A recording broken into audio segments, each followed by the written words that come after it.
connectivity in the region. We trust that with your strong support, the Belt and Road cooperation will make a greater contribution to ASEAN and the world.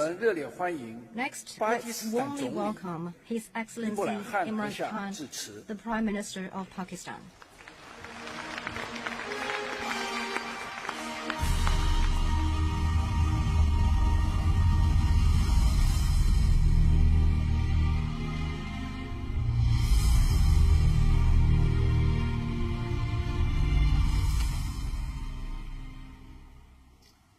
Bismillahirrahmanirrahim. Iyyaka na'budu wa iyyaka nasta'in.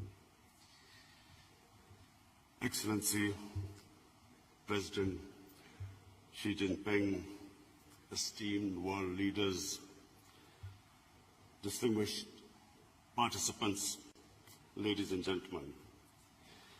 It is my privilege to speak at the second Belt and Road Forum for International Cooperation. I congratulate President Xi Jinping and the government of People's Republic of China for organizing this important event. As the Belt and Road transforms from vision into reality, this gathering of partners and friends affords a useful platform for taking stock and setting the agenda. In a world of geopolitical uncertainty, of rising inequality and barriers to trade, the BRI offers a model of collaboration, partnership, connectivity, and shared prosperity.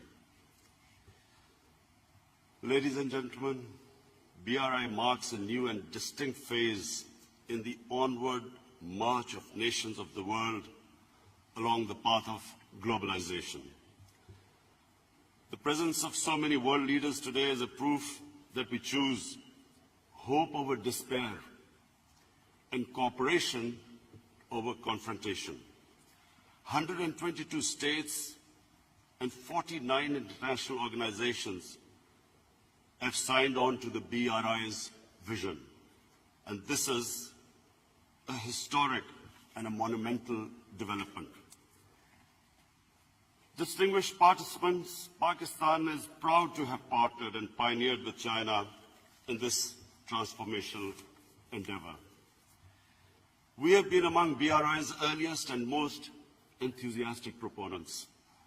The China-Pakistan Economic Corridor, one of BRI's major components and one of its earliest manifestations, has made substantial progress. Pakistan's energy supplies have increased massively. Our critical infrastructure gaps are being plugged. Gwadar, once a small fishing village, is transforming rapidly into a commercial hub. The Gwadar airport will be the largest in our country. Together, Pakistan and China are entering the next phase of CPEC, with greater emphasis on socio-economic uplift, poverty alleviation, agriculture cooperation, and industrial development. We are expanding the frontiers of knowledge through closer engagement and deeper cooperation in fields of education, innovation, and technology.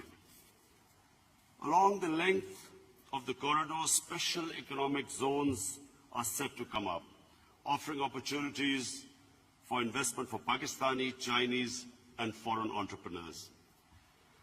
Supplementing the next phase of CPEC, we are signing an expanded Pakistan-China free trade agreement.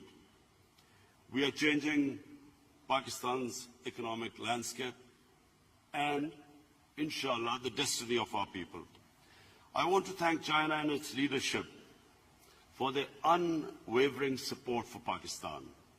Our deep-rooted friendship, partnership, and brotherhood with China remains strong, resilient, and unbreakable, standing tall in the face of every challenge. I take this opportunity to invite all of you to avail our liberal foreign investment regime and participate in our economy in particular infrastructure, railways, dams, IT, and manufacturing.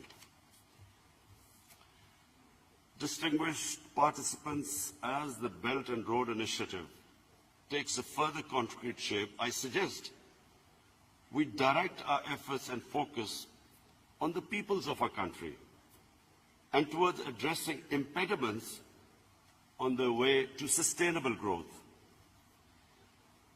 Some of these points have already been touched on by President Xi in his opening speech, but I'd like to make 5 suggestions. Number 1, to undertake joint efforts to mitigate the adverse effects of climate change. The President of Chile has also elaborated on this. In our country, in the last 5 years, we successfully planted 5 billion trees in one of our provinces called KP. Now we have launched a nationwide project to plant 10 billion trees in the next 5 years. My suggestion to this forum is that there should be some joint project, an ambitious project of planting trees so that we can mitigate the effects of climate change on our coming generations. Secondly, establish a BRI tourism corridor to promote people-to-people contacts, intercultural understanding. Thirdly, and most importantly, establish an Office of Anti-Corruption Cooperation to combat the scourge of white-collar crime. And white-collar crime has devastated the developing world. Fourthly, create a poverty alleviation fund that supplements national efforts in the fight against poverty and malnourishment. In Pakistan, we have recently launched a target poverty alleviation program called ISAS. The aim should be to emulate China's spectacular success in lifting 800 million people out of poverty within 3 decades. And fifthly, make concerted efforts to further liberalize trade and investment flows, encouraging our private sector and businesses to collaborate in projects. Distinguished participants, China's marvelous civilization has given the world wisdom, harmony, and prosperity. It has gifted to humanity great inventions, arts and aesthetics, and a culture of compassion and coexistence. And again, President Xi's references to the ocean and the rivers, I quote a Chinese proverb, "The ocean is vast because it rejects no rivers." Pakistan will continue to work on the basis of mutual respect and equal opportunity with China and other BRI partners for a better future of our people. Pakistan will partner all those who share the vision of a peaceful and prosperous world. We will work together to realize a future of hope and happiness. Thank you.